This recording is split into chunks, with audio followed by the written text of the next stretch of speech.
2 weeks na lang nga ay Pasko na. At kung hindi ko man nga makuha ang bonus mo, may planong iba ang mamshi mo. At dahil 2 linggo na nga lang ay Pasko na, ay inaya ko ngang mamasyal si Mahal. Since ngayong linggo na din kasi ang Christmas party ng aming mga anak.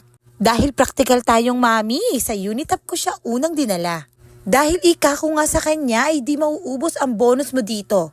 At huwag ka ngang kabahan dahil mga pambata lang ang bibilhin natin dito. Kaya inuna na nga namin kung ano talaga ang aming pakay. Yun ay ang mga isusuot nga nila para sa Christmas party.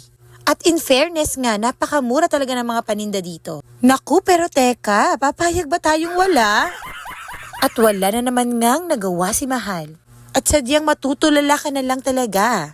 Dahil ang inakala niyang pambata ay puro pala pang matanda. At inaya na nga niya kaming umuwi bago pa masimot ang laman ng kanyang bulsa. Pero ito ngang mga anak namin sadyang di marunong magpatawad. At sa SM nga ay nag-aya pa rin. At sinalubong nga po tayo ng napakaganda nilang mga pailaw. Pero ang totoo niyan ay dito lang naman kami kakain dahil wala ngang Jollibee sa Unitap. At isang masayang araw na naman ang nagdaan sa buhay ng mamshi nyo. Salamat po sa panonood. See you on my next vlog.